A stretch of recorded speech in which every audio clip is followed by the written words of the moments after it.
नमस्कार। रिपब्लिक भारत के digital platform पर आपका स्वागत है। आपके साथ मैं दीपेश परकले। मोरबी में हुए इस ब्रिज हादसे ने पूरे देश को झकझोर कर रख दिया है। इस ब्रिज हादसे के बाद पूरा देश गमगीन है।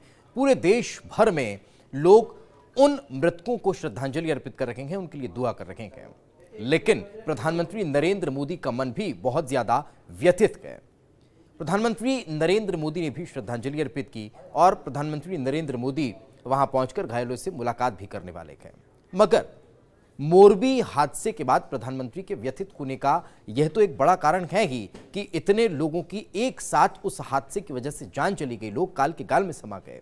मगर इसके पीछे एक और बड़ी वजह है और वो बड़ी वजह यह है कि इस हादसे ने एक बार फिर उस याद को ताजा कर दिया जिसने पहले भी प्रधानमंत्री नरेंद्र मोदी को झकझोरा था।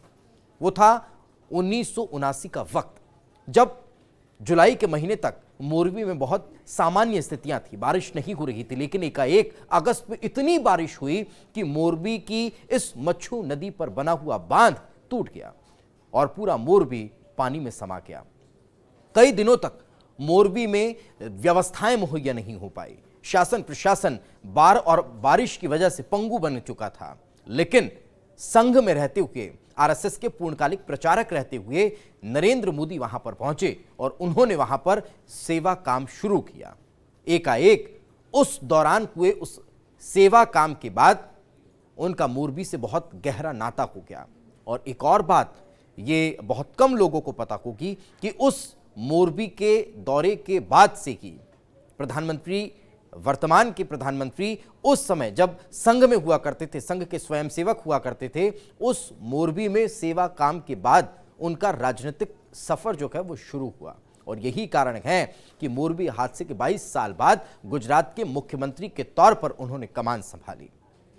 धीरे धीरे मोरबी वापस से जमता चला गया। लेकिन फिर एकाएक जब भूकंप आया गुजरात में, उसने भी मोरबी के लोगों को बहुत ज्यादा परेशान किया। तब भी नरेंद्र मोदी ने वहां पर व्यवस्थाओं को दुरुस्त करने का काम किया था। लेकिन अब एक बार फिर जब गुजरात दौरे पर प्रधानमंत्री नरेंद्र मोदी थे, उस दौरान मोरबी में केबल ब्रिज टूटने की वजह से जो हादसा हुआ, उसने प्रधानमंत्री नरेंद्र मोदी को एक बार फिर झकझोर कर रख दिया। और यही कारण है कि प्रधानमंत्री ने अपने जो तमाम कार्यक्रम थे उन्हें रद्द किया। गुजरात के अहमदाबाद में जो रोड शो होना था उसे कैंसिल किया और उसके बाद श्रद्धा सुमन उन मृतकों के प्रति अर्पित किए, उनकी आत्मा की शांति की कामना की। केंद्र सरकार की तरफ से मुआवजे का ऐलान किया, घायलों को हर संभव इलाज के लिए अब बातें कही। तो वहीं यहां तक कि अब प्रधानमंत्री नरेंद्र मोदी मोरबी के उस घटनास्थल का दौरा करने के लिए पहुंचने वाले हैं और साथ ही साथ घायलों से भी वे मुलाकात करेंगे। इसी के साथ दीजिए इजाजत। नमस्कार।